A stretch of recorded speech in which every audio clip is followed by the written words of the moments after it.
Namaskar, welcome again to an aspiration.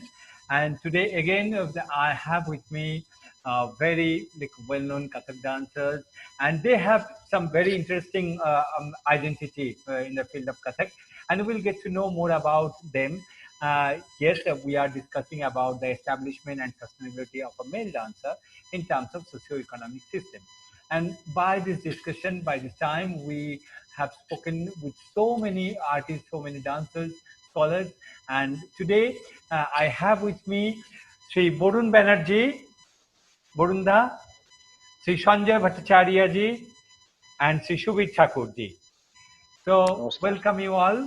I would like to request you all to give a short introduction about yourself.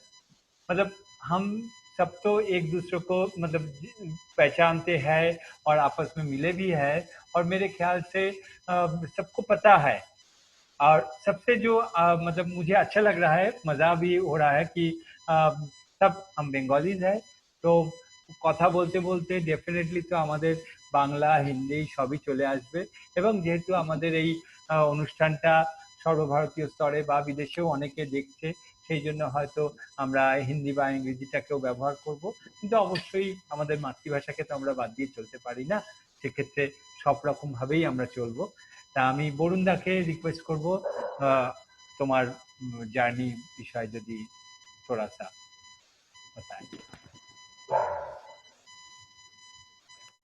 नमस्कार, सभी गुणीजनों को सादर प्रणाम।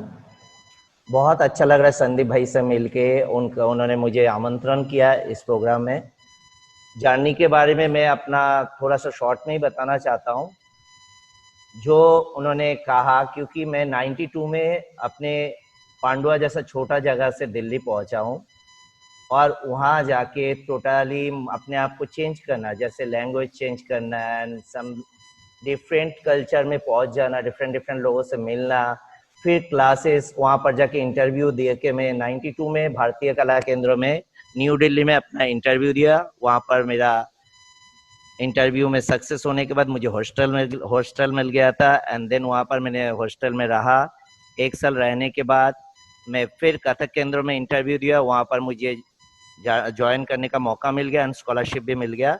Under guidance Munna Shukla ji के under में मुझे मिला था एंड महाराज जी के अंडर में भी, क्योंकि हमारा क्लास जो होता था 3 दिन मुन्ना जी के पास, 2 दिन महाराज जी के पास। तो डिप्लोमा ऑनर्स पोस्ट डिप्लोमा मैंने कथक केंद्र से कंप्लीट किया। उसके बाद मैंने अपना जो है जर्नी टोटली महाराज जी के साथ कंटिन्यू रखा। अभी जो एक जर्नी में बताऊं मैं, क्योंकि एक मेल डांसर होने के नाते बहुत स्ट्रगल करना पड़ता है हम लोगों को, बहुत ही ज्यादा, क्योंकि हर टाइम तो पिताजी से पैसा मांगना भी मुश्किल है। प्लस हम लोग वहां पर दिल्ली में जाके मुझे एकदम से लगा जी मुझे कुछ एक नया अपने आप करना चाहिए, इतने बड़े हो गया हूँ और पिताजी से पैसा मांगना वो भी अच्छा नहीं लग रहा था। तो मैंने एक छोटा सा इंस्टीट्यूट ढूंढ लिया था जो अपने मंडी हाउस से पश्चिम बिहार बहुत दूरी है, क्योंकि उस समय 92 93 में जब मैंने ज्वाइन किया था, उसके बाद 93 से मैंने 94 में मैंने पश्चिम बिहार में अपना इंस्टीट्यूट ज्वाइन किया और उसके बाद वहाँ 1-2 बच्चे को ले लेके, क्योंकि उस समय मेट्रो नहीं था दिल्ली में, बहुत ही ट्रैवल करना पड़ता था। 25 किलोमीटर और 30 किलोमीटर्स इतनी डिस्टेंस मिनिमम था और 1-2 बस जो जाती थी 1-2 घंटे बाद। वहाँ से मैंने जर्नी शुरू किया, अपना एक इंस्टीट्यूट बनाया जिसका नाम है Shreeji art of creation Delhi में। और वहाँ से मेरा आज बच्चे, वहाँ पर काफ़ी सारे 100 के ऊपर बच्चे हैं जो बच्चे आज परफॉर्मेंस कर रहे हैं इंडिया में और अब्रॉड भी जा रहे हैं, मेरे साथ साथ परफॉर्मेंस अच्छे से दे रहा है। और ये सभी हो जो भी कुछ हो रहा है, मतलब एक मेल डांसर होने के नाते जो मैं कहना चाहता हूँ, मेहनत ना करे विदाउट सपोर्ट, क्योंकि बैकग्राउंड में मेरा कोई नहीं। मेरे पिताजी स्कूल टीचर है, माताजी होम मतलब हाउस वाइफ थी, होम मेकर जो हाउस वाइफ थी, और उनका डेथ भी हो गई 2008 में।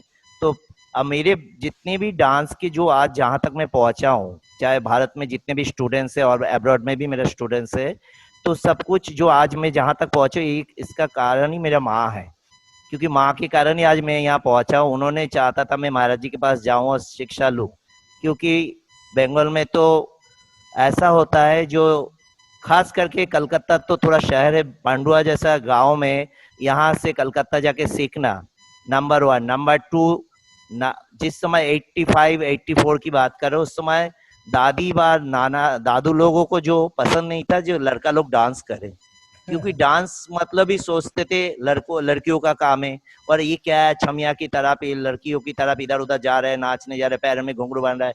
डर के मारे में पैर में घुंघरू भी नहीं बनता था घर पे।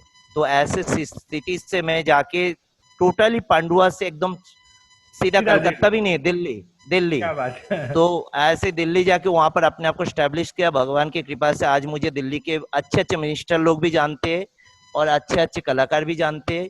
लोग जो जानते जो रिस्पेक्ट देते। इस मतलब काम पे पहुंचने के लिए बहुत मेहनत की जरूरत पड़ा, जो ऊपर वाला भी साथ है और मेरे पेरेंट्स भी मेरे साथ है, भाई लोग फैमिली पूरा सपोर्ट मेरे साथ है। क्या बात। शाहजादा से मैं वो कहूँगा कि उनका इंट्रोडक्शन और मतलब জার্নি छोटा ऐसे ब्रीफली बताएं। বরুণ ভাই অনেকটাই বলেছে অ্যাজ আ মেল ডান্সারের সুবিধে অসুবিধেগুলো। আহ, আমার নৃত্য জীবন শুরু হয় আমার যখন 4 বছর বয়স। এটা পুরো এরকম বরুণ বলল, I also want to give my mother scene that she told why not let him learn dance. ওইখান থেকে নাচের শুরু, এবং প্রথমেই আমি বলি যে আমি একেবারেই প্রথমে গুরু নৃত্য সরণী বন্দনা সেনের কাছে চলে যাই, এবং এটা আমার খুব বড় পাওনা যে ওনার কাছেই একেবারে শিশু বয়স থেকে শুরু করি, যার জন্য ওনার যে স্টাইলটা সেই স্টাইলটা আমি প্রচন্ডভাবে ফলো করতে পেরেছি। ওনার বিশেষ করে ওনার অভিনয় এবং মুদ্রা, মুভমেন্ট, গ্রেস। পরবর্তীকালে I got scholarship from West Bengal government, and ওই সময়টাতে I got the privilege to get learn from Om Prakash Maharaj ji, and later on to enrich myself I joined quite a lot workshops from Guj Maharaj. Nobody can deny his great sense of timing, whatever. It's Kathak means Guj Maharaj. We can't deny that. So I got privilege to be, at least to watch it in front of me. And যতটুকুনি আমার পক্ষে সম্ভব, আমার মতন ছোট একজন নৃত্যশিল্পীর পক্ষে সম্ভব, আমি আরোহণ করার চেষ্টা করেছি থেকে, এবং আমার স্টাইলের মধ্যে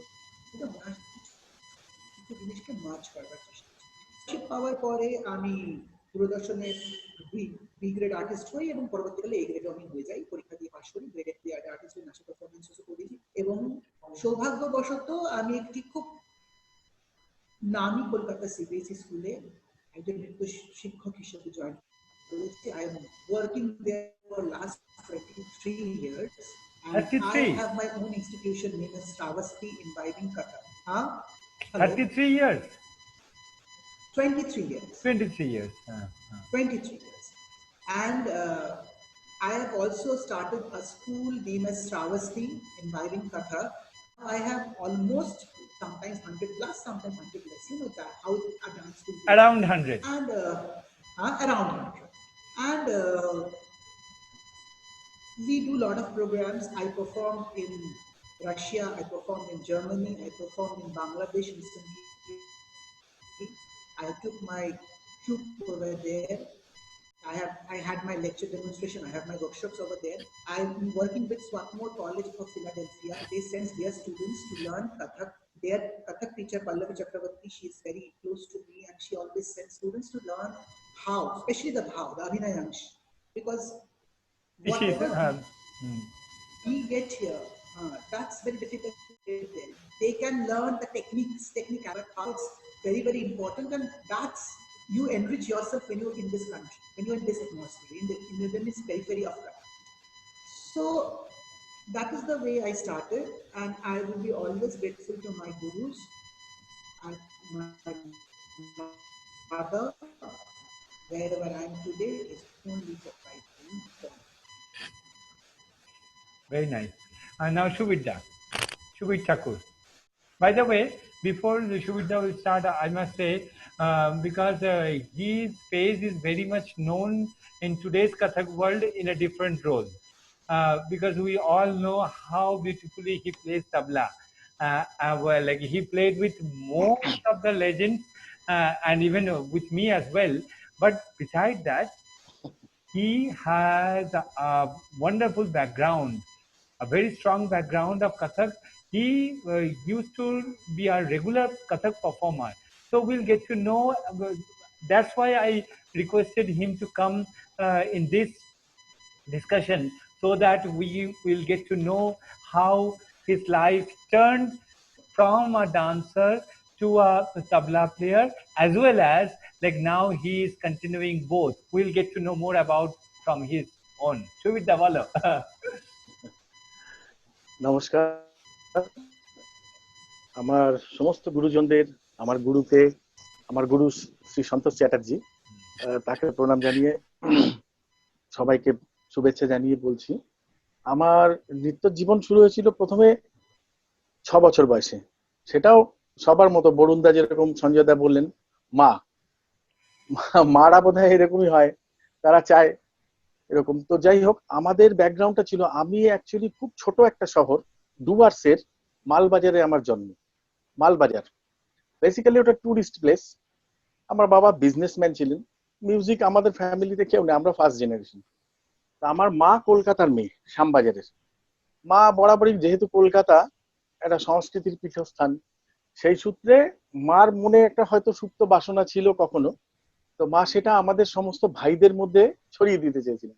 আমার বড়দা গান করতেন, আমার শেষদা তবলা বাজাতেন।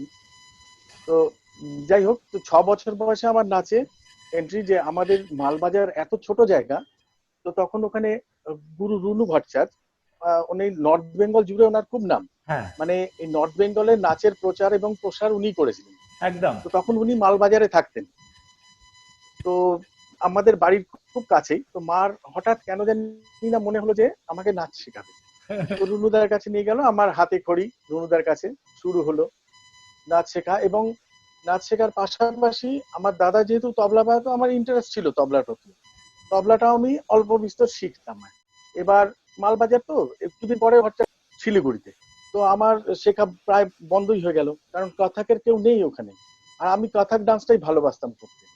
তো এই মোমেন্টে আমাদের বাড়িতে একটা নাচের স্কুল খোলা হয়, তাতে বাইরে থেকে টিচার আসতো, কিন্তু তারা অন্য স্ট্রিমের ছিল, ভারতনাট্যম, কথাকালি, মণিপুরি সব হতো। আমি ওদের সাথে ভারতনাট্যমও শিখেছি একটু, সব। কথাকটা আর পাচ্ছিলাম না। হায়ার সেকেন্ডারি আমি শিলিগুড়ি চলে যাই। শিলিগুড়ি গিয়ে তখন আমার বাড়িতে একজন টিচার আসতেন, শ্রীমতী চিত্রলেখা বিশ্বাস। উনি কখনো শ্রীলেখাদির কাছে হয়তো করেছিলেন আর কি, খুব কম সময় করেছিলেন। উনি শিলিগুড়িতে থাকতেন। উনি আমাকে বললেন যে তুই শিলিগুড়ি এসেছিস যখন, এখানে একজন খুব ভালো টিচার আসছেন, ওনার ক্লাসটা একবার দেখ প্রথমে গিয়ে। তো সেই প্রথম আমার ইন্ট্রোডাকশন সন্তোষ চ্যাটার্জি, আমার গুরু সন্তোষদার সাথে ওখানে গিয়ে প্রথম ইন্ট্রোডাকশন, এবং প্রথম দেখাতেই আমার ওই নাচটা দেখে ভালো লেগে যায়। ওখান থেকে অলমোস্ট আমার 19 বছর বয়সে কথাটা ঠিক মতো শেখা শুরু হয় সন্তোষদার কাছে। মানে প্রপার ওয়েতে লখনৌ ঘরানার কথাক শেখা সন্তোষদার হাত ধরেই শুরু হয়ে তারপরে নাচ। তারপরে তো এবার খুবই ভালো লাগতো, আস্তে আস্তে সন্তোষদা শেখাতে থাকতেন। এবং একদম পণ্ডিতজি বিজয় শঙ্করজি, উনি স্টুডেন্ট ছিলেন, ওনার স্টাইলটাই আমাদের শেখাতেন, আমরা ওইটা ফলো করেই করতাম আর কি। এবার হঠাৎ 96 মোস্ট সন্দীপও ছিলে, মহারাজজি অ্যারেঞ্জ করেছিল অনামিকা কলা সঙ্গম বলে।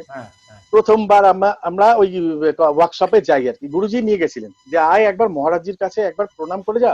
গুরুজি বলতেন এটা, যে মহারাজজির থেকে তোরা কি শিখবি, মহারাজজিকে একবার দেখ, পায়ে হাত দিয়ে প্রণাম কর, ওতেই জীবন সার্থক হয়ে যাবে একদম। আমরা গেলাম কলকাতায়, সেই প্রথমবার, অনেকটা দূর নর্থ বেঙ্গল থেকে গিয়ে মহারাজজি মানে যেখানে বসেছিলেন, মহারাজজিকে দেখেই একটা মানে ঐশ্বরিক অনুভূতি হলো আমার ভিতরে, যে একটা পজিটিভ ভাইব্রেশন কাজ করছে পুরো জায়গাটা জুড়ে মহারাজজির থেকে। মানে অদ্ভুত ওই ফিলিংসটা আমি মানে বলে বোঝাতে পারবো না কাউকে, যে পণ্ডিত বিরজু মহারাজজির সামনের থেকে দেখছি মানে ভগবানকে দেখছি আর কি, এরকম ব্যাপার। তো যাই হোক, খুব সুন্দর ওয়ার্কশপ হয়েছিল, তুমি জানো, তুমি ছিলে আর কি। তো অসাধারণ সব জিনিস শিখিয়েছিল, আমার এখনো মনে আছে সেটা প্রথম ওয়ার্কশপ। তারপর থেকে মহারাজজির ওয়ার্কশপে প্রত্যেকবারই গুরুজি পারমিশন দিলেন যেতে। এবার শাশ্বতী দি খুবই ভালোবাসতেন আর কি। সেই এই করতে করতে 2000 সালে হঠাৎ শিলিগুড়িতে আমি তখন শিলিগুড়িতেই থাকতাম। শিলিগুড়িতে পণ্ডিত ভিজি যোগ সাহেব এসেছিলেন শিলিগুড়ি উৎসবে বায়াতে, কিন্তু উনি কোনো তবলা প্লেয়ার নিয়ে আসেননি সঙ্গে।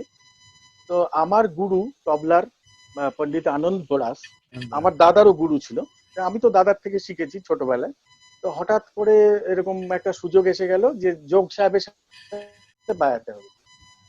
এবার পছন্দ হয়েছিল এবং আমার গুরুকে বলেছিল যে ওকে ভালো করে তৈরি করো। এবার আমার তবলা গুরু রেডিওতে চাকরি করতেন, উনি ট্রান্সফার হয়ে যান কলকাতায়, চলে যান এবং 1 বছরের মধ্যে উনি মারাও যান ওখানে, পন্ডিত আনন্দ বোরাসজি। এবার আমার মানে তখন তবলা শেখাটা প্রায় বন্ধ। এবার জেঠু অল ইন্ডিয়া রেডিওয় চাকরি করতো, আমি আমার গুরুকে জেঠু বলতাম, পন্ডিত আনন্দ বোরাসজি। উনি রিটায়ারমেন্ট হয়ে কলকাতা চলে যায় এবং 1 বছরের মধ্যে ওনার ডেথ হয়ে যায়। তো সেদিক দিয়ে আমি খুব মানে তখন আপসেট ছিলাম যে কি করব। আবার এই সময়ই 2004 সালে আমাদের একটা বড় অ্যাক্সিডেন্ট হয়, আমি এবং আমার মিসেস সোহাইলি। আমাদের বাইক অ্যাক্সিডেন্টে দুজনেরই আর কি পা ভেঙে যায়। এবার পা ভেঙে যাওয়ার ফলে কি হচ্ছে, নাচের পারফরমেন্সটা প্রায় বন্ধ করে দিতে বাধ্য হলাম তখন। এবার যেহেতু আমার তবলাটা সাইড ছিল, তো তবলাটা নিয়ে আবার আমি ডিসাইড করলাম যে তবলাটা নিয়ে আমাকে এগোতে হবে। নাচটা আমি যত শিখেছি ঠিক আছে, পারফরমেন্স হয়তো হবে না, কিন্তু স্টেজের একটা খিদে তো থাকেই। সেই ক্ষেত্রে আমি তখন কলকাতায় গিয়ে শুভঙ্কর ব্যানার্জি আমার গুরু, এখন শুভঙ্করদার সাথে যোগাযোগ করি এবং শুভঙ্করদার প্রথম তালিম শুরু করি। এইভাবে কনভার্ট হয়ে আস্তে আস্তে আমার লাইনটা প্রফেশনালি এখন তবলা প্লেয়ার হিসেবেই সবাই চেনে। বাট নাচটা আমার মানে প্রথম একদম। পছন্দ ছিল, প্রথম প্রেম আর কি। তোমার তো নাচ শেখাও, তোমার যার তো জন্য আমি ইনস্টিটিউট নাচটা, আছে তো হ্যাঁ নাচ, হ্যাঁ নাচের তো। হ্যাঁ ইনস্টিটিউট আছে, স্টুডেন্টরাও করছে, স্টুডেন্টরা ভালোই করছে সবাই। তো এখন বাট আমি পারফরমেন্সটা আর এখন সেইভাবে করতে পারছি না। লাস্ট বোধহয় 2013-তে লাস্ট পারফরমেন্স করেছিলাম, হ্যাঁ, এই মোটামুটি।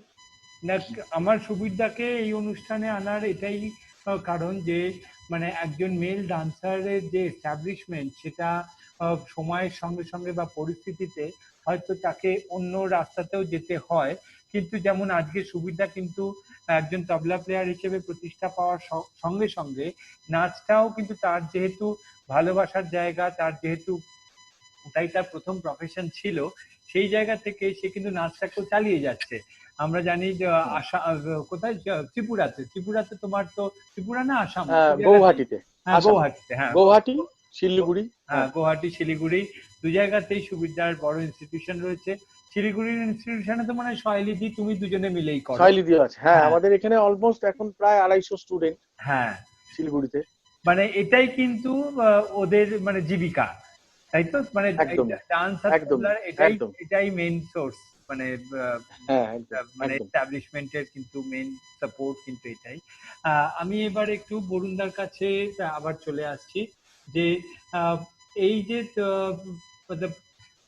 ডান্স আর লাইফ, এই দুটোকে সব দিক থেকে মানে সামাজিক দিক থেকে এবং অর্থকরী দিক থেকে কিভাবে তুমি ব্যালেন্স করো এবং তোমার কি মনে হয় যে কিভাবে ব্যালেন্স করা উচিত? संदीप, शुरू से ही मैंने सोच लिया था, जो जब मैं दिल्ली गया था, जो मुझे एक सोलोइस्ट डांसर बनना है और उसके साथ साथ मुझे एक कुछ सपोर्टिंग चाहिए, आर्थिक अवस्था को मतलब थोड़ा इम्प्रूव करने के लिए एक साइड बाय साइड जॉब चाहिए। जो मैंने इंस्टीट्यूट तो मैंने शुरू कर दिया था, बट उसमें लगा था मुझे स्कूल में जॉब करने के लिए मुझे थोड़ा सा और भी थोड़ा बहुत कुछ डेवलप करना पड़ेगा, जिसके कारण मुझे टाइम का जो बैलेंस है वो सेट करना बहुत जरूरी था। क्योंकि कथक केंद्र का पोस्ट डिप्लोमा सब कुछ खत्म करने के बाद जब हम लोग महाराज जी का क्लास इवनिंग में होता था, तो दिन में सोचा था चलो सुबह का टाइम है कि स्कूल जॉब पार्ट टाइम कर लेते थे, जिससे मेरा आर्थिक अवस्था थोड़ा हेल्प ठीक होता रहे। था। क्योंकि इधर उधर जाना, कोई भी अपने मन की चीज अगर खरीदना हो या कोई किताब खरीदना है डांस के लिए या तबला बजाने के लिए, मुझे तबला चाहिए। क्योंकि मैंने हम लोग का भी कोर्स में एक्चुअल कथक केंद्र में जब हमने सीखा है, उसमें क्या हुआ था, हमें गायन वादन सब कुछ सीखना पड़ा था। और गोविंद चक्रवर्ती जी मेरा तबले के गुरु है, शोभा मुदगल जी जिन्होंने हमें गाना सिखाया है, और हम लोग को परीक्षा लेने सब बड़े बड़े गुरु आते थे, जैसे राजन सजन मिश्रा जी, शांति शर्मा जी जिनका डेथ हो गया, शोभा मुदगल जी महाराज जी खुद बैठते थे और जीवन पानी जी वगैरह सब बैठते थे एक साथ। ऐसे लगता था कोई गुनाह कर लिया और हमारा पेपर हो रहा है सेंटर में, हम बैठ जाते थे। 8-9 लोग एक साथ बैठते थे, फिर पेपर देते थे गाने का हो, चाहे तबले का हो, चाहे पखवाज को, सब कुछ हमें वहाँ पर शिक्षा दिया जाता था, योगा का भी। वो जैसे जैसे उसके बाद मुझे लगा जो अपने पास इंस्ट्रूमेंट होना बहुत जरूरी है, क्योंकि इंस्ट्रूमेंट नहीं है तो मैं प्रैक्टिस नहीं कर सकता। तो तबला खरीदना होगा, या किताब खरीदना होगा, कोई हारमोनियम खरीदना होगा, या कैसियो खरीदना है। तो उसके लिए आर्थिक बैलेंस मुझे बहुत जरूरी है। और सिर्फ ट्यूशन करके मुझे लगता था, क्योंकि उस समय ट्यूशन में 8-10 बच्चे होता था, जिसके फीस से आने जाने में ही मेरा खर्चा होता था, फिर अपना जो स्कॉलरशिप मिलता था, घर का किराया देना होता था, उससे चलता नहीं था। क्योंकि दिल्ली जैसे शहर में बहुत महंगा भी है। और उसको फिर बैलेंस करने के लिए मैंने एक छोटा सा स्कूल जॉब किया था, डीएवी स्कूल में पार्ट टाइम जॉब, जहाँ से थोड़ा सैलरी भी आता था। उसके बाद कभी कभार ऐसे लगता था स्कूल जॉब करके अपना डांस खराब होते जा रहा है, क्योंकि अर्ली मॉर्निंग जाके उठ के सुबह सुबह जाना, फिर 12-1 बजे तक स्कूल जॉब करो, उसके बाद फिर अपने आप को सेटल करो एंड इवनिंग में डांस क्लास में जाना, फिर सिर में दर्द होता था, या नींद कंप्लीट नहीं होता था, सोने का टाइम नहीं मिलता था, क्योंकि इवनिंग में हमें अपना इंस्टीट्यूट में भी जाना होता था, प्लस अपने महाराज जी के पास भी जाना होता था। इस तरह से बैलेंस करने में जो दिक्कत आता था, उसको मैंने सोच लिया था जी अब मुझे लगता है स्कूल जॉब छोड़ना पड़ेगा और अपना इंस्टीट्यूट को ज्यादा इम्पोर्टेंस देना है। तो तब मैंने इंस्टीट्यूट की तरफ ध्यान दिया। और ध्यान देने से क्या हुआ, मुझे दिल्ली में एक जगह से 3-4 जगह पे मैंने क्लासेस शुरू कर दिया, जैसे नोएडा एनसीआर में हो गया, तो उसके बाद अपना पश्चिम बिहार तो था ही, पंजाबी बाग में भी मैंने क्लास शुरू कर दिया, पटेल नगर में भी शुरू कर दिया। तो 3-4 ब्रांचेस मैंने शुरू कर दिया। उससे जो आर्थिक मेरा मजबूत होते जा रहा है, धीरे धीरे मुझे बैलेंस था। तो मुझे लगता था अब मुझे सेटल करने में कोई दिक्कत नहीं होगा, क्योंकि मैं अभी आईसीसीआर का एम्पैनलमेंट आर्टिस्ट हूँ, दूरदर्शन का ग्रेडेड आर्टिस्ट हूँ। अच्छा एस्टेब्लिशमेंट मेरा दिल्ली में काफी भगवान की कृपा से नाम है, सब अच्छे अच्छे लोग जानते भी है। तो वो उसको बैलेंस रखने के लिए मुझे धीरे धीरे स्कूल जब खत्म करके मैंने अपने आप को जो सेटल किया, इंस्टीट्यूट की तरफ ध्यान दिया। और उसके बाद दिल्ली से जब लगा मुझे अब एक इंस्टीट्यूट मेरे माँ के नाम पे, क्योंकि माँ जिन्होंने मेरे लिए सब कुछ किया, तो मैंने सोचा मेरे जहाँ जन्म स्थान है वहां पर एक इंस्टीट्यूट क्यों उनके नाम पे ना खोलूं। तो मैंने उनके नाम पे एक इंस्टीट्यूट खोला, जो मेरे पिताजी और माताजी का नाम पे जुड़ा हुआ, Pratibha Ranjan institute of performing arts, जो गूगल में भी आप सर्च करेंगे तो आपको मिलेगा। तो यहाँ भी काफी सारे बच्चे, करीब 50-60 के ऊपर बच्चे हो चुका है, जो अब 4 साल हो रहा है महाराज जी यहाँ आते, बहुत आनंद आता है। इसका ब्रांच मैंने बर्धमान में भी खोला है, बर्धमान में भी काफी सारे बच्चे सीख रहे हैं मुझसे। चुचुड़ा, चंदननगर, जो पांडुआ में आना जाना, इस एरिया के जो है आसपास हुगली डिस्ट्रिक्ट में जितने भी श्रीरामपुर हो, चाहे वो तारकेश्वर लाइन वाला भी जो लाइन है, तो उधर से भी बच्चे आते सीखते। तो धीरे धीरे धीरे धीरे धीरे मेरे शुरू से ही था जी, मेरे को आप किसी का अंडर काम नहीं करना, जो भी करना है मुझे अपने आप करना है, चाहे जैसे भी प्रॉब्लम हो, चाहे कुछ भी हो, मैं अपने आप को मजबूत करना है और कैसे भी करके वो स्टैब्लिशमेंट मुझे हासिल करना है। तो वो मैंने धीरे धीरे धीरे सेटल कर लिया। और भगवान की दया से अभी मुझे इतना आर्थिक प्रॉब्लम नहीं आता है, क्योंकि मेरे पिताजी के सपोर्ट बहुत है, मेरे भाई लोगों का सपोर्ट बहुत है, मेरी फैमिली बैकग्राउंड में मेरे सपोर्ट बहुत है।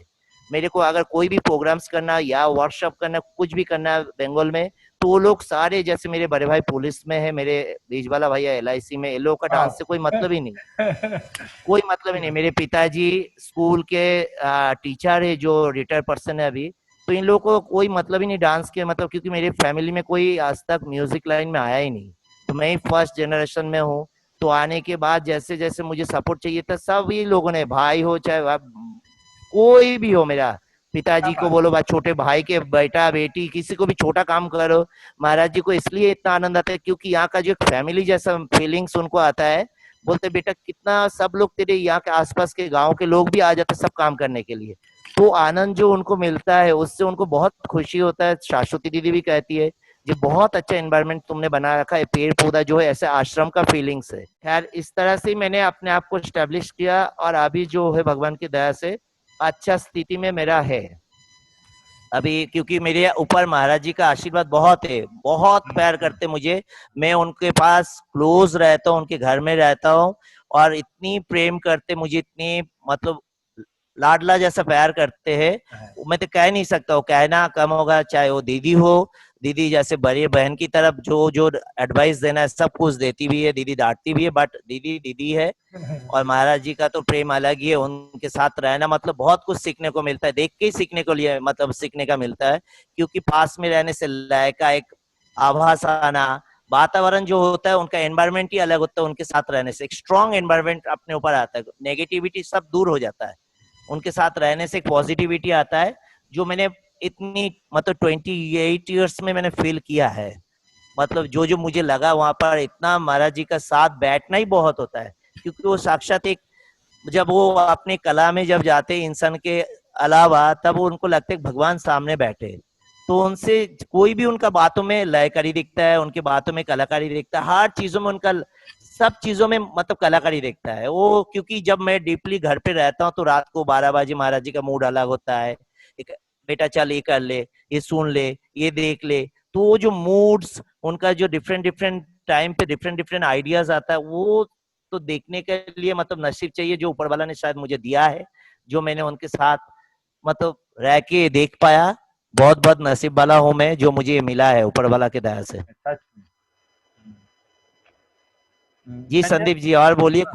नहीं वही बात तो हम सब देखे हैं ना कि और जहाँ जहाँ रहा आर्थिक व्यवस्था अगर खुद को हम बैलेंस नहीं करके चलेंगे, सिर्फ हम सोचेंगे जी हमें परफॉर्मेंस में ध्यान देना है, तो फिर मुश्किल हो जाता है, क्योंकि हमको अपना परफॉर्मेंस के साथ साथ अपने भी ब्रांच को पैदा करना होता है।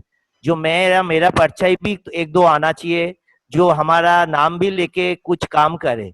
तो बिल्कुल जैसे हम लोग भी महाराज जी का नाम लेके काम करते, तो हमारे भी कोई स्टूडेंट्स डिसाइपल्स हो जो हमारे नाम लेके काम करे, तो उसके लिए काफी बच्चे भगवान की दया से मेरे, चाहे पांडुआ में हो, दिल्ली में, तो काफी बच्चे जो इंटरनेशनल नेशनल प्रोग्राम कर ही रहे, सबके साथ अच्छे अच्छे गुरुओं लोगों के साथ मेरे बच्चों को हायर भी कर रहे हैं, वो लोग लेके प्रोग्राम्स भी कर रहे हैं, मेरे साथ भी करते बच्चे, दिल्ली के बच्चे यहाँ पांडुआ में भी आते, यहाँ नाच के गए हैं, तो सबको अच्छा लगता है। तो आदान प्रदान जो बिल्कुल। एक्सचेंज जो होता है वो बहुत इंपॉर्टेंस है। और मेपन जो मैं वाला होता है ना, प्राउडी वाला जो फील होता है, उसको थोड़ा सा मतलब मैं सब कुछ वो हटाना पड़ेगा अपने आप को। लोगों के साथ जब भी आए तो कलाकार मतलब एक सॉफ्ट नेचर होना चाहिए, आपको कोई आर्गुमेंट नहीं होना चाहिए, आपके नेचर में एक सॉफ्टनेस होना चाहिए, जो महाराज जी से हमें हमेशा मिलता है। महाराज जी चाहे कितने भी पेन हो, शरीर में कितने भी दर्द हो, कभी नहीं पता चल रहा है जो वो इरिटेट हो रहा है, कभी नहीं पता चल रहा है वो गुस्से में है, किंतु उनका आंखों में जो सॉफ्टनेस, उनका आंखों में जो एक दिखता है, वो सभी को देख महसूस होता है। ये देखो इंसान में क्या चीज नहीं, वो एक भंडार बैठा हुआ, हम लोगों के लिए एक समुंदर बैठा है। कोई भी प्रॉब्लम्स लेके जाओ महाराज जी, हमें ना ये समझ में नहीं आ रहा है, चल इतनी इजीली वो समझा देते हैं, और वो इतनी अच्छे से आता है, जो कहते मतलब एक गुरु का आशीर्वाद होना बहुत जरूरी है सबके लिए। और वो मुझे मिलते रहते हैं और मिल रहा है। तो आज इसीलिए मैंने दिल्ली में भी एक मतलब अपना इंस्टीट्यूट बना हुआ है, बॉम्बे से भी मुझे ऑफर आया जो बॉम्बे में आप खोलिए, तो अभी वर्किंग प्रोग्रेस में है बॉम्बे वाला, बट बंगाल में तो मैंने एक कर ही दिया एस्टेब्लिशमेंट, तो चल रहा है। बस तो इस तरह से मैं अपने आप को बैलेंस करके चलता हूँ संदीप जी। बिल्कुल, बिल्कुल, वो तो हम सबको पता है और इसीलिए मैं आपको इसमें इनवाइट किए ताकि लोगों तक पहुँचे ये बात कि कैसे-कैसे एक प्लानिंग भी कभी-कभी बहुत ज़रूरी होता है। डेफ़िनेटली प्लानिंग तो हमारे हाथ में नहीं होता है, ऊपर वाला जो प्लान करके जी, भेजते हैं, वही होता है। पर हमारी वही तरफ होता से जो कोशिश हो सकता है, ये सब एस्पिरेशन में जो मतलब है। हाँ जी। दिशा अगर विदाउट विदाउट सोच में सोच नहीं लेंगे तो ना तो मैं एक कलाकार बन सकता हूँ, ना एक अच्छा गुरु बन सकता हूँ, ना एक अच्छा स्टूडेंट बन सकता हूँ। सोच हमेशा रहना चाहिए, और बिल्कुल, सोच के बिना तो जिंदगी आगे बढ़ ही नहीं सकता। संजय तो दा आपको इवन हुँ, हाँ, संजय कोई भी दा काम करे, जैसे आपने इतना अच्छा सोच अभी निकाला लॉकडाउन में, एक दूसरे के साथ कैसे मिले, सीरियसली कह रहा हूँ, ये एक मतलब इतना अच्छा लगा मुझे, इस कारण हम एक दूसरे को देख पा रहे हैं, कॉन्वर्सेशन कर पा रहे हैं, जो हमने बाय नेम से जानते बाय फेस मिला नहीं, वो भी मिल लेते। तो ये क्या हुआ, एक दूसरे से आदान प्रदान हो रहा है, एक दूसरे का विचारधारा हम लोग सुन रहे हैं, वो अच्छा लग रहा है। तो कुछ बिल्कुल, जिसका जो चीज अच्छा है उससे हम ले भी सकता है, ग्रहण बिल्कुल। कर सकता है। तो वही, ये बहुत अच्छा काम आप कर रहे हो, इसके लिए बहुत नहीं, बहुत बधाई हो नहीं, आपको। नहीं, नहीं, वो तो कोशिश है। अच्छा संजय दा, इसके बारे में मतलब आपका। When I was kid, আমি যখন শুরুই করেছি, I just started learning and I was getting appreciation from everybody. I was performing a lot that time as a student of Pishi, Shenji, and I was performing in these programs. I was getting prizes from different competitions like state government or the world or whatever, Russian collaboration. So I was getting, and I was thinking, yes, I'm going to be a big dancer. That was the dream. Everybody have a dream. Even I had a dream, and that I will be a good dancer. And even in the newspaper reviews and everything, it was very positive about me. I used to think when I was till I passed my 12th. Okay, then what happened? लोग पूछते थे अच्छा क्या करते हो? So I used to say मैं dancer हूँ. I still remember people used to do. उसके अलावा और क्या करते हैं? और क्या करते हो? और क्या करते हो? It's like that. और क्या करते हो? I used to say क्या मैं study कर रहा हूँ. कौन से stream में करते हो? Nobody ever used to ask me which stream I am learning the dance. Is it Kathak or is it Bharatanatyam? What? Nobody asked me, but everybody asked me which stream I am in the academics. It's a science or commerce or arts, whatever it is. Okay. So that was there, and I started feeling okay. It's not only a performer the society is asking. Society is asking for, and because I'm a man, there is a norms in society that man should earn enough. It's a norm, and it's a right or wrong, that's a different issue. But people thinks that the mindset is that human mindset is that, especially in India also, that being a man, you have to take care of your family. Yes. You have to earn that much that everybody stays comfortably in life. That's your duty. As a son, your duty to take care of your parents after a point of time. So that was in my mind. And I was, frankly, that moment of time, there was no money while performing because I was not a very renowned dancer. That time I used to go and I used to tell them, please, mujhe le lo. And if upcoming good dancer. Upcoming dancer. If they're paying me 5,000, I have to pay 10,000 because I have to take my accompaniments. Yes. Okay. Because that time when I'm talking that আজ থেকে 30 বছর আগে 40 বছর আগে music recorded মিউজিকের অত চল ছিল না, রেকর্ড মিউজিকে ছিল না এবং লোকে পছন্দ করতো না। they used to refuse কি ক্লাসিক্যাল ডান্স মিউজিকে রেকর্ড মিউজিক হবে না, even if it's okay for Bharatanatyam or Odissi or something else, but no for Kathak. Yeah. No for Kathak. Because रटा हुआ डांस कथक नहीं है. It's true. रटा हुआ डांस कथक नहीं है. आप जब रिकॉर्डेड चीज में डांस करते हो, परफॉर्मेंस करते हो, एक्चुअली आप अपने आप को बांध दे रहे हो कि ये दो ठेका के बाद ही मुझे ये बोल करना है, इस बोल के बाद ही मुझे ये तिहाई करना है, मुझे भले अच्छा लगे या ना लगे, मुझे चेंज करने का मूड हो या ना हो, ये करना है. ये ठुमरी में अगर फॉर एग्जांपल डगर चला तो मैंने ऐसे किया, डगर चला तो मैंने ऐसे किया, डगर चला तो मैंने ऐसे किया, मुझे और चाहिए था डगर चला करने के लिए, बट मुझे मौका नहीं है because that is record. It will be only played tries. Even if I'm in mood, even if the audience is ready to take it, but I can't do it. Yes. So I accept that. And but every time taking at least three accompaniments. You need at least 3 accompaniments. Minimum.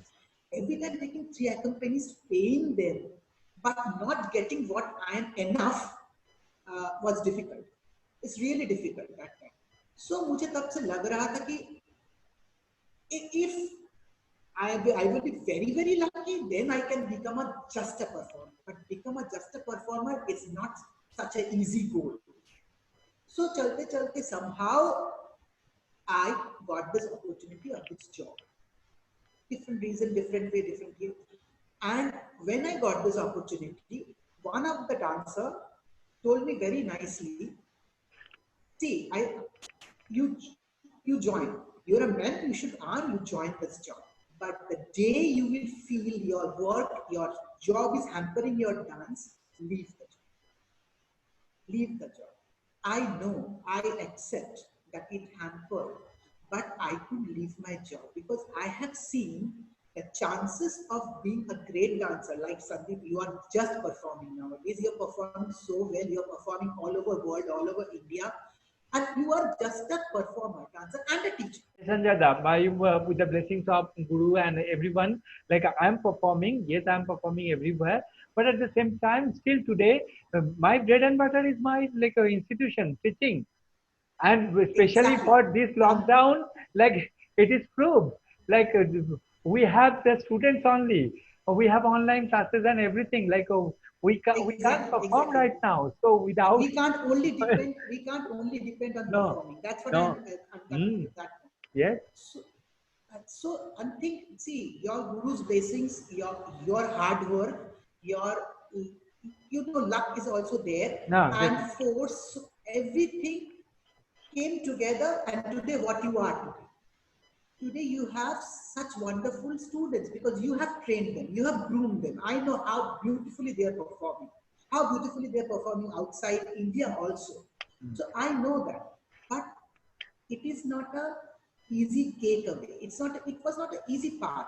It is hard path, and thanks to God, you succeeded. But a lot of people don't succeed. So even they have a lot of potential, they don't succeed because art forms are like that. There are 100 performers, out of 100, maybe 2 will succeed. So I was thinking, I was in two minds. What should I do? Should I leave the job? Should I perform? Should I? Then I thought about that again and again and again. I thought that, see, I have my few responsibilities. Young, to train me, to do good for me. So that time and I'm getting here a full-time job where I am getting provident fund, gratuity, pension, every month a proper salary. It's difficult to leave because, and I think I have took the right decision for myself because there is something Almighty is there who had some plan for you. He plans everything for you. Same like Shubir Bhai, I got my uh, I had a knee. I started having a knee problem. My knee twisted, and I have a major ligament injury. It started with one leg, then it's gone to the another leg also. Okay. So what happened then? I realized that I can perform for maybe a slot of half an hour, but I can't perform for 2 hours like a proper Kathak performer. So I have to shift my profession towards teaching more rather than a performer. So, and my school is full-time job. It's a full-time 7 to 8 hours job. And they are giving me everything, like a full salary, pension, everything, provident fund, gratuity, everything. So their demand is also different. And teaching in a general public Cool. school is very, very demanding. It's very, very demanding. There you are not teaching only Kathak. They are not expecting that you will only teach Kathak. Actually, you are hardly teaching Kathak. You are hardly teaching. You are teaching some other things, which is not your genre sometimes. But you can't help it. That's a challenge. And challenges everywhere. Even if you are a performer, you face challenge while you're Yes, performing. yes. Maybe the stage is not correct. Maybe the microphones are not set properly. Maybe the lights are not there. Maybe their costume is not fitting you Challenges are properly. everywhere in So, life. Yes. so challenges everywhere. You have to take challenges, and I accepted those challenges. And with that challenge, I am going on 20 years, more than 20 years to a school, and I'm okay with it. And the students whom I train at my home, they are mostly from business class. And you believe me, I don't train them to be, most of them, I don't train them to become a performer. Few are there who has that capability and I'm training them to become a performer. But most of them I'm not training them for performer because I know the teachers or the artists like you or Shubhi Bhai or whoever is there or so many people is there who are training students to become performers. For example, Sandeep, your students, they are performing so well in India or also abroad, so well. I have seen their performance, they are mesmerized. But I don't actually teach them for that because I feel we need patronage for this art. We need people who will take this legacy in the next generation. This art form should not fade out. Because সবাই যদি নাচ করবো মনে করে সবাই তো নাচ করতে পারবে না, সম্ভব নয়, ये पॉसिबल ही नहीं है कि सब कोई आर्टिस्ट बन जाए, परफॉर्मर बन जाए। तो अगर आर्टिस्ट कोई बनेगा, बाकी लोग को तो वो आर्ट फॉर्म को उभारने के लिए भी चाहिए, बिल्कुल, तो उसको आगे बढ़ाने के लिए भी चाहिए ना। तो and my students, my clients are mostly from business class, तो आई ऑलवेज टेल देम, भाई परफॉर्मर बनो या ना बनो, इस आर्ट फॉर्म को तो दिल से लगाना, पहले क्या बात, इसको प्यार करना सीख, इसको अपने दिल में लगाना सीखो। कहीं पे भी कोई डांसर को, कोई आर्टिस्ट को कोई भी प्रॉब्लम हो, तुमसे जितना हो सके भाई उतना हेल्प करो। क्या बात, क्या बात, most important, that is most important. Like मुझे मतलब आपसे बात करते हुए संजय दा, ये एक नया दिशा मिला है कि सच में ये भी हमारा ही कलाकारों का ही जिम्मेदारी है कि कला को बचाने के लिए भी कोई मतलब लोग होना चाहिए, उनको माइंडसेट। हाँ, क्या बात, क्या बात। वो होना चाहिए, वो बहुत जरूरी है, वो बहुत जरूरी है। बिकॉज आज तो राजा महाराजा नहीं है तो कुछ फॉर्म्स, कॉर्पोरेट, हाँ, कोई corporate sectors who sponsors, but सिर्फ पैसा ही बड़ी बात नहीं है। एक डांसर के लिए उसके आगे पीछे लोगों का भी बहुत चाहत है, अप्रिशिएट करना, उनका अप्रिशिएट करना, लोग भी बहुत अप्रिशिएट करने के लिए, उसको ऑन स्टेज हेल्प करने के लिए भी लोग बहुत चाहिए होते हैं कि भाई वो परफॉर्मेंस के जाने से पहले उसका स्टेज ठीक से बना है कि नहीं, उसका कॉस्ट्यूम में पिन अप ठीक से हुआ है कि नहीं। हमेशा ये लोग नहीं मिलते सर। बिल्कुल बिल्कुल। I always tell them, I always believe, you know, I don't send my clippings to my students. मैं बोलता हूँ तुम लोग मुझे तो डांस में देखते हो, I send my students the clippings of good performance. Renowned one may not be a renowned one, but a good performance. And I give a note down there कि इनका ये पार्ट को देखो, ये पार्ट को देखो, इनका ये पार्ट को लेके तुम मुझे नेक्स्ट दिन बोलना तुमको क्या अच्छा लगा है, क्या नहीं अच्छा लगा है। अगर अच्छा नहीं लगा है तो क्या नहीं लगा है, इस पार्ट में से तुम क्या चीज ले सकते हो। I always do that. I always do that because I feel and I never segregate Kathak into कि मैं लखनऊ घराना से हूँ तो I will only tell them to see Lucknow घराना. No, you see every style of Kathak. Not only Kathak, you see all the other dance forms also. ये पहले बहुत था जब हम लोग छोटे थे कि अगर मैं कथक डांसर नहीं हूँ तो मैं कथक देखने नहीं जाऊंगा, अगर मैं ओडिसी डांसर नहीं हूँ तो मैं ओडिसी देखने नहीं जाऊंगा। But there are so many things we can learn from other forms also. We can't deny that. There are great dancers in other forms and there are great performances are going on. We must see the other forms. This is my belief. बिल्कुल बिल्कुल। To enrich yourself. And I think that कि अगर ये job नहीं करता तो शायद मैं कुछ परफॉर्मर बनता, शायद मैं कोरियोग्राफर बनता, but that शायद रह ही जाए, maybe what रह ही जाए। So I will ask, and today's day is very demanding, very very very demanding. You have to be on your toes like this. You have to be, before you come to the stage, you have to be proper dancer because today there's thousands of dancers. So Sandeep, you know, and भाई दोनों भाई वहाँ पे बैठे हुए हैं मेरे, they also know that कि कितने लोग आज सीखते हैं, पहले इतने लोग नहीं सीखते हम लोग जब छोटे, कितने लोग आज सीखते हैं, कितने लोग कितने तरीका के डांस सीखते हैं, और सभी अच्छे डांसर है, अच्छा डांसर है, बहुत टैलेंटेड है, बहुत अच्छे dancer. They are learning quite sincerely. They are learning quite sincerely. ये एक चीज आज के जमाने के बच्चों में बहुत है, अगर करना है तो ठीक से करना है, नहीं करना है तो मत। They will say मुंह फट, एकदम मुंह के ऊपर बोलेगा I don't want to do it. But if they are doing it, they are giving their heart and soul. Most of them. And I really like that. I salute that. So I will ask everybody, keep a second thing also in your hand. don't only depend to be a performer. You can be a performer. With that, you can be a critic for the dance. You can be a great make. If you know that dance form, you know the how best the makeup can be for that. You can be a great makeup artist for that kind of. You can be a costume designer for that kind of performance. You can provide jewelries for the others. You can be like Shubhir Bhai. He has transformed himself totally into a fantastic tabla player.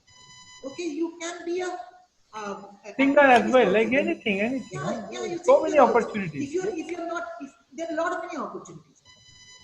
You can, if you are very good in technologies, you can use your technologies for other performers to help them to upload something, because everybody is not so good Yeah, in, yeah. actually everybody is Yeah. not so good in technologies.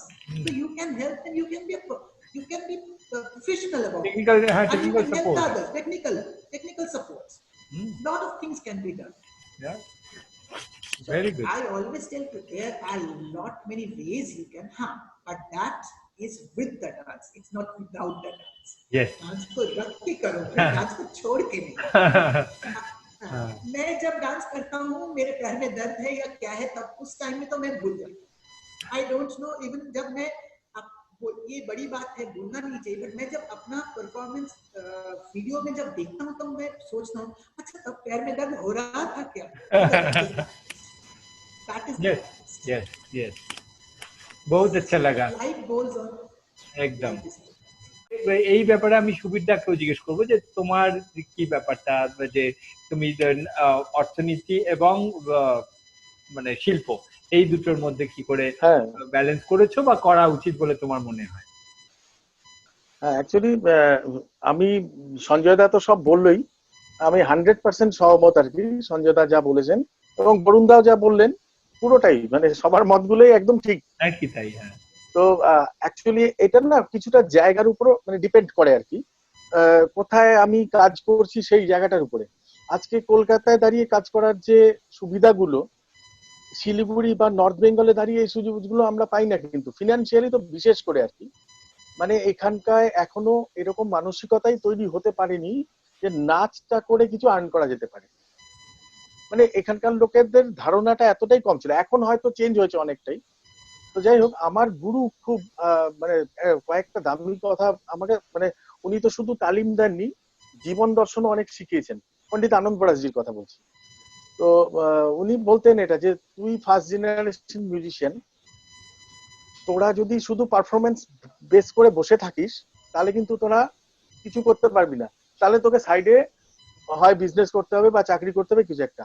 কারণ এটা সত্যি কথা, ঘরানাদার যারা artist আর কি, তাদের যে ব্যাকগ্রাউন্ডটা থাকে, তারা যে সুবিধাগুলো পায় পারফরমেন্সের ক্ষেত্রে আমাদের অনেক বেশি, মানে সেই জায়গাটায় অনেক বেশি স্ট্রাগল করতে হয়, অনেক রেয়াজ করে অনেক পরিশ্রম করে অনেকে সুযোগ পায় না, এরকমও হয় আর কি. সেক্ষেত্রে ওই টিচিংটা একটা মানে অবশ্যই রাখতে হবে. এবং সঞ্জয় দা যেটা বললো যে পাশাপাশি আরেকটা স্ট্রিম, আমি তবলাটা করেছিলাম, আমার সৌভাগ্য যে আমাকে করিয়েছিল এটা, আমার আজকে যে জায়গাটা আমাকে মানে কনভার্ট হয়ে আমার এস্টাবলিশমেন্টটাও রয়ে গেছে আর কি. হয়তো শুধু পারফর্ম হলে আমি এই জায়গাটা ম্যানেজ করতে পারতাম না কিছু, মানে ওটা আমার পারফরমেন্স ভাল লাগে, কিন্তু সব সময় সব জায়গায় গিয়ে সেই সুযোগগুলো পেয়ে ওঠা হয়ে ওঠে না, এটা একটা বড় প্রবলেম. তো যাই হোক, আমি কনভার্ট করে যখন নাচের থেকে তবলায় চলে আসছি, অ্যাকম্পানিমেন্টের ক্ষেত্রে আমার ক্ষেত্রটা অনেক বড় হয়ে গেল. মানে নাচে কি হতো, আমাকেই এই যে সঞ্জয় দা আরেকটা কথা বললেন যে অন্তত 3টে মিউজিশিয়ান, তাদের রেমুনারেশন, এই সমস্তটা ভাবতে হতো আর কি. তো এবং আমার একার উপর হয়তো এটা পড়তো. তো সেখান থেকে পারফরমেন্স গুলো আমাদের খুব মানে সমস্যারই বিষয় হতো, অনেক সময় পেয়েও করতে পারতাম না, কারণ লাইভটাই চাইতো কাথাকের জন্য. তো দেখলাম আমার সেটাতে একটু সুবিধা হলো ফিনান্সিয়ালি, যে আফটার অল সবার অ্যাকম্পানিমেন্টটা কিন্তু করতেই হয়, মানে অ্যাকম্পানিজ নিয়ে কাজ করতেই হচ্ছে সবাইকে, মানে একজন না থাকলে একজন, কাজের কন্টিনিউশনটা অনেক বেশি, মানে সুযোগটা অনেক বেশি হয়ে গেলে এইভাবে আমার মানে ফিনান্সিয়াল সাপোর্টটা অনেক আমি অ্যাকম্পানিমেন্টের ক্ষেত্রে অনেক বেশি পেয়েছি, মানে রাদার ডান্স পারফরমেন্স থেকে. না না, এটা তো খুবই সুন্দর। এবং সেই সঙ্গে সঙ্গে তোমার যে ইনস্টিটিউশন হয়েছে এখন, সেখানে তুমি এবারে, আমি তোমাকে দিয়ে শুরু করতে চাইছি যে তোমার হ্যাঁ। কি মানে বক্তব্য, ধরো ভবিষ্যৎ যে প্রজন্ম তাদের জন্য, যে তাদের কিভাবে আহ, এটাকে দেখো, আমার যেটা এই সবার সঙ্গে কথা বলে বা নিজেরও তো যেটা এক্সপিরিয়েন্স সেটা থেকে আমরা জানি যে এটা ওই যে সেই বরুণ দাও যেটা বললো, এটা সাধনা। আর এটা গুরুর কাছে গুরুর সঙ্গ, এবং গুরুকে শুধু নাচ শেখা নয়, পুরো সবটা বোঝা। এবং সবটা, হ্যাঁ হ্যাঁ, হ্যাঁ তারপরে মানে সেইটার মানে অনেক সময় কি হয়ে যায়, আমাদের মেন ফোকাস থেকে হয়তো আমরা ডাইভার্টেড হয়ে যাই। এটা হয় হয়ে যায়। যে আমরা এইটা নিয়ে আলোচনা করছি বলে আমরা যে শুধু যদি অর্থকরী দিকটাকে নিয়ে ভাববো, তাহলে কিন্তু আমরা শিল্প থেকে সরে যাব। শিল্পটাকে নিয়ে, হ্যাঁ এটা হ্যাঁ, নিশ্চয়ই অর্থকরী দিকটা কিন্তু একটা এর প্রাসঙ্গিকতা। আমি যেমন আমি জানি প্রাসঙ্গিক। না এর মধ্যে বলেছি কিনা কারোকে কোনো ডিসকাশনে, আমি এমনি ভেবে থাকি বা বলেও থাকি যে দেখো, মন্দিরে মানে ভগবানকে পুজো করার জন্য ভক্তি, পুজো, এগুলো কিন্তু মেন, এটাই আসল। কিন্তু সেই সঙ্গে একদম সঙ্গে পূজার উপাচার গুলো দরকার। সেগুলো আবার অর্থ না দরকার। থাকলে তুমি কিন্তু মালাটাও দিতে পারবে না, মানে ফল পারবে না, প্রসাদটাও দিতে পারবে না। কিন্তু শিওর। ভক্তি, শ্রদ্ধা, এই জায়গাটা আলাদা। এবং সাধনা, মানে সেই কি সবটা নিয়ে বিচার করে তবে যদি মানুষ চলে একজন, তবেই সে হয়তো শিল্পী, মানে শিল্পী হবে কি না হবে সেটা পরের কথা, শিল্পকে নিয়ে সেটা পরে এগোতে পারে, শিল্পকে এগোতে পারে। মাধ্যম করে এগোতে পারে তার জীবনটা। ঠিক। তো সেই জায়গা থেকে তোমার মানে ভবিষ্যৎ প্রজন্মের জন্য তোমার কি মানে বক্তব্য, তাদের কি সাজেশন? মানে যেহেতু আমরা ট্র্যাডিশনাল আর্ট নিয়েই কাজ করি, আফটার অল তো ট্র্যাডিশনাল আর্ট এটা, একদম। মানে গুরু। দীর্ঘদিন ধরে চলে আসছে একদম। ব্যাপারটা। এর যে প্রসিডিওর গুলো, যেমন গুরুর ব্যাপারটা, গুরুকে তো মান্যতা দিতেই হবে, গুরু সবার উপরে থাকবে, ফার্স্ট গুরু, গুরুকে সেই সম্মানটা তো দিতে হবে।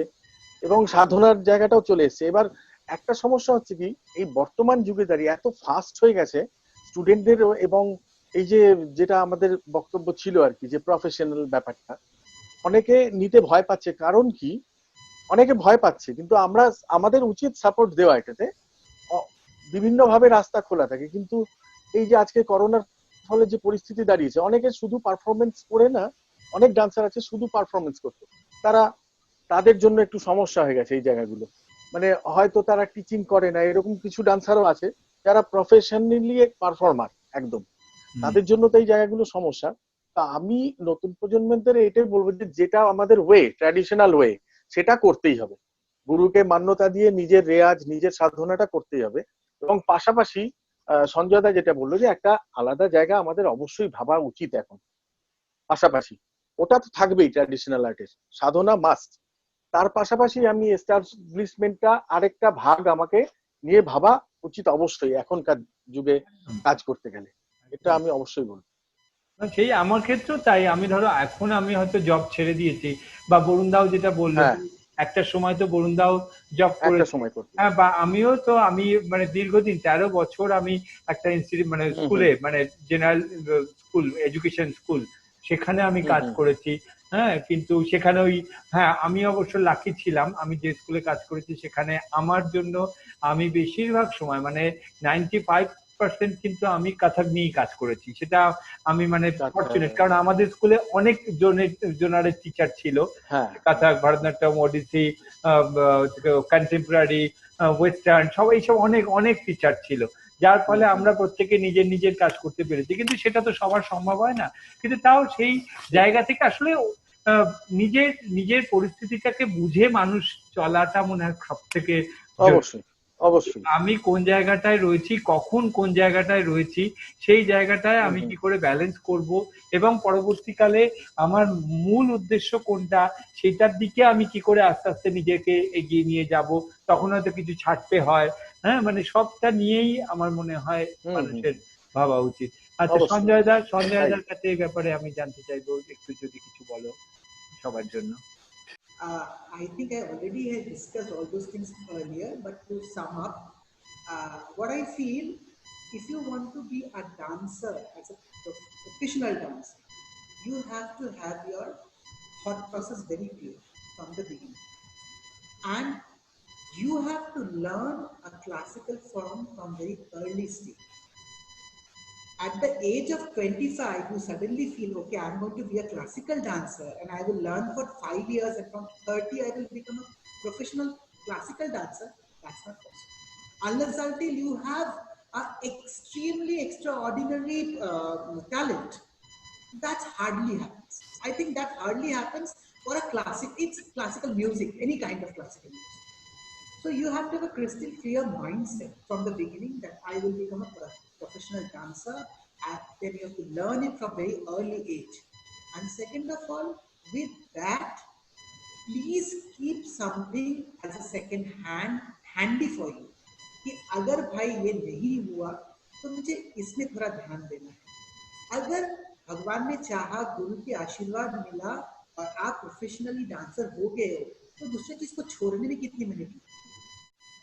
So I will ask everybody to keep something side by side with the dance. अगर गुरु की कृपा रही, ईश्वर की आशीर्वाद मिला और सबने साथ दिया, तो तुम एक अच्छे कलाकार बन सकते हो और प्रोफेशनल डांसर बन सकते हो. तब तुम जो साइड में तुम सोच रहे थे उसको छोड़ भी सकते हो. छोड़ने में कितना टाइम लगता है, ऊपर जाने में उसमें मुश्किल होती है, उसमें डिफिकल्टीज मिलता है, उसमें समय लगता है. बट किसी चीज से नीचे आने में समय नहीं लगता, वैसे छोड़ने में भी समय नहीं लगता. बट एक चीज है, नृत्य को नृत्य के लिए सीखो, नृत्य को प्यार करते हो इसलिए सीखो, नृत्य को अपना बना के सीखो, नृत्य को पूज रहे हो इसलिए सीखो. नृत्य के साथ साथ अपने आप को समर्पण करना भी सीखो. बट पैसा कमाना है, want to earn through dance, ये सोच के नृत्य मत सीखा करो. हाँ, अगर तुम नृत्यकार बने तो अपने आप ही वो आ जाएगा. You will be able to earn through your dancing, but that should not be your priority. Your priority should be a learner, a perfect learner. That is your priority. Other things will come side by side, and it will come on their own way. So मैं ये बोलता हूँ सबको कि पहले तो नृत्य को पूजो, नृत्य को अपना बनाओ, नृत्य से प्यार करो, लगाव रखो, अपने गुरु के साथ लगाव रखो. गुरु कैसे आपको रास्ता दिखा रहे, उस रास्ते पे पहले चलना सीखो, फिर आगे बढ़ना अगर वो ईश्वर चाहता है अपने आप ही. तो keep on dancing everything. Very good. Varun दा. जी संदीप जी ऐसा है, मैं संजय जी के साथ सहमत हूँ, क्योंकि उन्होंने जो अभी कहा, जब भी कोई भी शिक्षा अगर ले, क्लासिकल डांस फॉर्म के, चाहे गायन और वादन और नृत्य, कोई भी, तो उसके लिए हमें छोटे एज में अगर हमने शिक्षा शुरू किया तो हमारे पास काफी टाइम रहता है. जैसे हम कोई अगर 5 साल हो, 6 साल हो, क्योंकि कला को समझने के लिए 20-22 साल भी कम पड़ जाता है. पहले तो उसको सीखने के बाद समझना भी बहुत जरूरी है. और कोई अगर जैसे 20 साल 22 साल के बाद आते और फिर 5 साल सीख के अगर उन्होंने सोच लिया हमने डांस सीख लिया, तो फिर वह गायन सीख लिया, वह बजाना सीख लिया, क्योंकि उसको समझना बहुत जरूरी है. और समझने के लिए आपको गुरु का पास तालीम बहुत इंपॉर्टेंट है. डीपली तालीम लेना पड़ेगा और प्रेम से सीखना पड़ेगा, समर्पण भाव से सीखना पड़ेगा. ये नहीं कोई मतलब लेके मैं गुरु के पास जाऊं और शिक्षा लूं और मटेरियल ग्रहण करूं, उसको लेके फिर मार्केट में जाके मैं एज ए गुरु अपने आप को स्टैब्लिश कर दूं. क्योंकि हम लोग को समर्पण भाव से अगर गुरु के पास शिक्षा लेने के लिए जाना होगा तो उसके लिए हमें टाइम देना ही पड़ेगा. गुरु के पास काफी टाइम देना पड़ता है, क्योंकि हमने हमारे गुरु जी महाराज जी से जो भी शिक्षा प्राप्त कर, तो उनसे सुनता भी हो, बेटा मैच्योरिटी आता है आफ्टर 30-35 के बाद. क्योंकि आपने जो छोटे उम्र में भी सीखते हो, उसको जो भाव होता है वो इतनी आसानी से नहीं आता. तो मैच्योरिटी आने के लिए आपको समय देना पड़ेगा और शिक्षा को डीपली सीखने से ही आएगा. ये नहीं हमने 4 साल 5 साल सीख लिया और हमें लगता है मैंने बहुत कुछ सीख लिया, मटेरियल मेरे पास है, वो उसको कला नहीं कहते, उसको जस्ट एक मैकेनिकल बोलते. मतलब जस्ट स्पीड में नाच लिया, स्पीड में चला गया, हो गया, 2 तालियां बज गया. महाराज जी हम लोग को वही कहते, बेटा आजकल तो डांस हो गया एक नटंकी, क्योंकि आते स्टेज में धद धद धद करके चक्कर, हमने तो कभी चक्कर इतना लिया ही नहीं. तब भी हम लोगों को देखो स्टैंडिंग ओवेशन मिलता है. मैंने कहा महाराज जी आप ही हो, क्योंकि आजकल लोग इतना फास्ट हो चुका है, उनके पास समय नहीं है. आती एक दिन आती पेरेंट्स सबसे पहले पूछते हैं हमें हमारे बच्चे कब स्टेज में आएंगे, तो शिक्षा क्या दो इनको. देने के पहले इन लोगों ने बोला शिक्षा क्या दो सर, हमारे बच्चे इंडियन आइडल वगैरह में जा सकता है, हमारे बच्चे डांस इंडिया में जा। मैंने कहा हमारा ये जो साधना है गुरु शिष्य परंपरा होता है, इसमें इंडियन आइडल जिसके पास कला होगा, जिसके पास गुण होगा, वो अपने आप ही पहुंच जाएगा, उसके पैसे के लिए जरूरत ही नहीं पड़ेगा, आपको 10 कम अपने आप आएगा, क्योंकि आपके पास क्वालिटी और ऊपर वाला ने सबके लिए दाना पानी लिखा हुआ है, चाहे कैसे भी करके उसके पास पहुंचेगा। तो मेरे मतलब है संजय जी ने जो कहा है, साइड बाय साइड कुछ अपने आप को एक चीज रखना जरूरी है, क्योंकि अभी जो लॉकडाउन में सारे जो भी परफॉर्मर है, जितने भी परफॉर्मेंस कलाकार है, बहुत सारे फोन मुझे भी करते, वरुण जी क्या होगा कैसे होगा, तो वो ये सभी को प्रॉब्लम हो रहा है, चाहे जितने भी बड़े बड़े कलाकार से जो डिपेंड ऑन ओनली परफॉर्मेंस में, तो उनको प्रॉब्लम आ रहा है। तो साइड बाय साइड एक चीज रखना बहुत जरूरी है, चाहे वो कोई भी हो, गायन हो, वादन है, नृत्य में जो भी हो, उनको चाहिए। और क्योंकि सीढ़ी से चढ़ने में बहुत टाइम लगता है, उतारने में टाइम नहीं लगता, ये बात सही है, क्योंकि हम लोग जब भी सीखते धीरे धीरे 1 साल 2 साल 20 साल तक सीखते तब भी लगता हमने कुछ सिखा ही नहीं। अभी तक भी महाराज जी कुछ चीज ऐसे सिखाते जो हमको लगता है कुछ सिखा ही नहीं, सीखा क्या है। तो इतने साल सीखने के बाद भी इसीलिए कहते हैं जो अर्ली एज में learning process is better for us, जो भी ज्वाइन करे अर्ली एज में ही ज्वाइन करना चाहिए और उसको समर्पण भाव से गुरु के पास जाना चाहिए। वही बिल्कुल, पर बाद में भी जैसे कि एक मैच्योरिटी आ जाता है, कोई कोई बाद में सीखते हैं, वो भी एक तरह से सही है, पर जो समझ की जो बात है ना, वो बहुत जरूरी है, मतलब बहुत जरूरी है, हाँ, विदाउट समझ में नहीं होता, क्योंकि और वो गुरु के पास रह के गुरु को कभी दिखा के ये नहीं जो देखिए मैंने अपने आप किया, ये किया, ये तो जब भी जिसके पास अहंकार आ गया वो तो गया। वही एक ही चीज महाराज जी ने भी एक बार मुझे बोला था, बेटा बड़े पेड़ की तरफ झुके रहो, कामों से दिखाओ, छोटे पेड़ जो होता है लंबा होता है, हवा आएगा तो टूट जाएगी। तो ऐसे जो है आजकल जो है थोड़ा थोड़ा सीखते सीखते ही तुरंत हम गुरु बन गए, हम अपना शिक्षा शुरू कर दिया, चाहे ताल लय सेंस है क्या नहीं वो नहीं समझ आए, बस कुछ मटेरियल मिल गया तो शुरू हो जाता है। ये मतलब क्लासिकल में जो चीजें मतलब हमारा जो शास्त्रीय नृत्य में है, गायन वादन में है, तो उसके लिए हमें टाइम देना पड़ेगा। साइड बाय साइड मुझे लगता है कुछ एक रखना जरूरी है सबको। बहुत अच्छा लगा सबको, मतलब एवरीवन, सब यहाँ आने के लिए और अपना जो एक्सपीरियंस वो शेयर करने के लिए बहुत बहुत धन्यवाद सबको। সবাই খুব ভালো থাকো, আমরা খুব তাড়াতাড়ি আবার मतलब নর্মাল লাইফে ফিরে আসি, স্টেজে ফিরে আসি, এটাই আমাদের সকলের প্রার্থনা এই মুহূর্তে দাঁড়িয়ে। হ্যাঁ, সবাই ভালো থাকো। हाँ हाँ जी संदीप जी, आप भी अच्छे रहिए, बिल्कुल, गुड हेल्थ रखिए सभी, संजय जी एंड সবাই सभी को मेरा नमस्कार प्रणाम। आप लोग सब सबाई अच्छा रहे, स्वस्थ रहिए। आप लोग बिल्कुल बिल्कुल।